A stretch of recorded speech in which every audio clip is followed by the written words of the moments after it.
నేను ఒక్కసారి చూడండి. ఇది నైరుతి బ్లాక్. దక్షిణం వీధి పశ్చిమం వీధి కలిగిన స్థలం ఇది. ఇల్లు చాలా భాగ్యవంతులని చెప్పొచ్చు. అయితే ఈశాన్యం మూతపడింది ఇల్లు. ఇక్కడ బెడ్రూము, ఇది హాలు, ఇది కిచెను, ఇది సిట్అవుటు ఉండి ఈశాన్యం మూతపడంలో వీళ్ళకు ఇద్దరు ఆడపిల్లలు ఉన్నారు. కానీ అయినా వీళ్ళు దక్షిణం వీధి గల స్థలంలో భాగ్యవంతులు. ఇక్కడ దక్షిణంలో సింహద్వారం ఉంది, ఇక్కడ కిచెన్ ఉంది, ఇక్కడ ఇది ఉంది, ఇక్కడ కిచెన్ ఉంది, ఇక్కడ బెడ్రూము, అది హాలు. ఇది కిచెను, ఇది హాలు, బెడ్రూమ్, ఇది చిల్డ్రన్ బెడ్రూమ్, ఇది మాస్టర్ బెడ్రూమ్. అయితే కాలక్రమం మామూలుగా కట్టేయాలనే ఉద్దేశంతో దక్షిణం వీధిలో దక్షిణంలో సింహద్వారం పెట్టి బాగా భాగ్యవంతులని చెప్పగలుగుతాను. కానీ ఇక్కడ చూడండి, ఈ ఇల్లు చూడండి, ఆ ఇంటినంతా కూల్చేసి తూర్పు ఉత్తరం ఖాళీ చేసి దాదాపు 5 అడుగుల ఎత్తు కట్టినారు.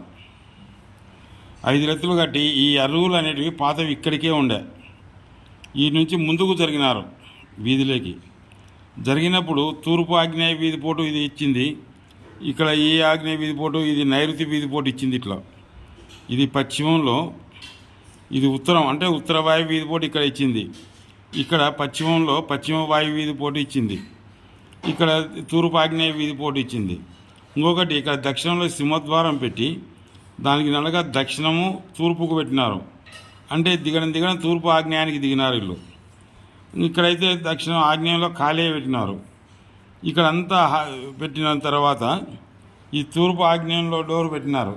ఎప్పుడైతే ఇలా కట్టినారో వాళ్ళకు మంచి కొంచెం రాంగ్ రిజల్ట్ ఇచ్చింది. ఇది దక్షిణ వీధి దక్షిణం ఎత్తయి, దక్షిణం వీధి తగ్గయి ఇండ్లు ఎత్తైనది. ఎంత ఎత్తు?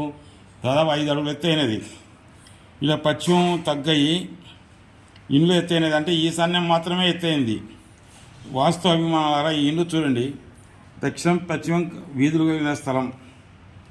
ఈ ఇల్లు వీధి కన్నా 2 అడుగుల ఎత్తు ఫ్లోరింగ్లో ఉండి వీళ్ళు చాలా భాగ్యవంతులు. అంటే అప్పట్లో పాతిండ్లు 2 అడుగులు ఎత్తే ఉండే. అయితే ఉత్తరం అద్దు చేసి ఈశాన్యం మూతపడడం వలన వంశం ఉండదు. అందువల్ల వారికి 2 కూతుర్లు ఉండి మంచి పెద్ద చదువులు చదివినారు. అయితే పాత ఇండ్లు పడగొట్టి వాస్తు ప్రకారం ఉండి వాళ్ళు చాలా బాగున్నారు. పాత ఇండ్లు ఉన్నప్పుడు వాళ్ళు చాలా బాగున్నారు.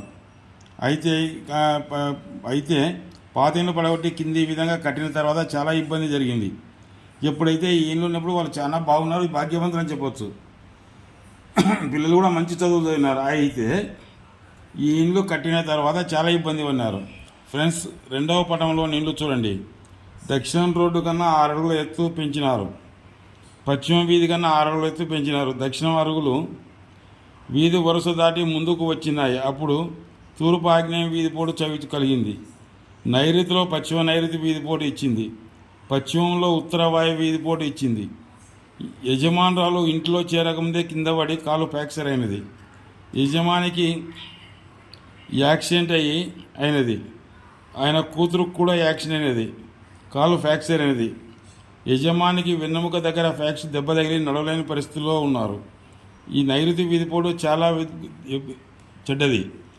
తలకు, వెన్నెముకకు, నరాలకు సంబంధించి ఇబ్బంది కలిగిస్తుంది ఈ నైరుతి వీధిపోటు. అప్పుడు నేను ఈ వల్ల అరుగులంతా తీసేసి పాతగా ఎక్కడికి ఉన్నాయో అక్కడికే వీధి తగలని రీతిలో అరుగులు పీకేయమని చెప్పి వచ్చినాను. ఇక్కడ కూడా పరమటికి కూడా అరుగులు మొత్తం తీసేయండి అని చెప్పినాను. ఇక్కడ దక్షిణం రస్త వీధి, తూర్పు ఇలా పెట్టిన మెట్లు తీసి నిండా దక్షిణానికే పెట్టమని వచ్చినాను. ఇది చేసిన తర్వాత వాళ్ళకు ఎంతో కొంచెం రిజల్ట్ ఇచ్చింది. ఎప్పుడైతే ఈ 6 అడుగులు ఉన్నాయి, ఇది 8 అడుగులు ఉంటే దాదాపు 5 అడుగులు కట్ చేసి 3 అడుగులు మాత్రమే అరుగులు ఉన్నాయి చుట్టూ. ఇప్పుడు ఇలా చేసినందుకు చాలా మంచి జరిగింది.